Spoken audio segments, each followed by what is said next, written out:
атам үйге кел, саған бір нәрсе дайындап қойдым деді. Мына ата келіп едім, мынандай бір егар дайындап қойыпты. Айтып берсеңші ата, бұл қандай? Бұл егер тоқым осыдан 54 жыл бұрын. 54 жыл бұрын? Иә, істелген.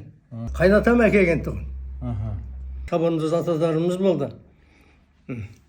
Ақан деген атам болды, әкем мағаш. Әсіл деген. Тастан деген. Бұдар көкпарды ешкімге бермеген. Ол уақытта сейілдің көкпары болады. Жаңағы 1 миллион, 2 миллион халық жиналады да. Сол көкпарға танысқан. Сонда жаңағы үлкен атамыз ана жерде қырдың төбесінде отырады екен, екіншісі көкпар шабады. Сонда көкпарды доп сияқты бірінден бірін лақтырады екен. Қағып алады екен. Бір көкпарда екеуі айырылып қапты. Сөйтіп жаңа ағасы тұрады, ағасы тұрып екіншісін қамшымен әбден арқасына ұрады. Екеуі бұрғаланып, ашуланып көкпарға барады. Сонда екеуі доп сияқты лақтырып, ағасына көкпарды алдына әкеп тастайды. Әкеп тастап, көкпар көпшіліктікі ғой. Ағайын екеуміздікі емес қой. Мына ақыл қандай. Сөйтсе шауып жүр дейді.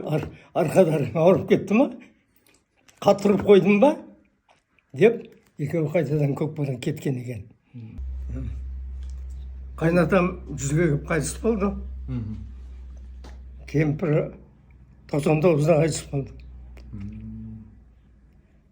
Ұзақ өмір. Еркек балдары болмады. Осы қыз болды, мендегі. Міне, егер тоғым хикаясы содан бері әлі сақталып келе жатыр. Содан кеше қыздарым келді. Мынау егер тоғымды берікке табыстаңыз. Сол патаңызды беріңіз. Егер тоқымды тайыңа сал. Алла денсаулық берсін. Отбасыңа аманшылық.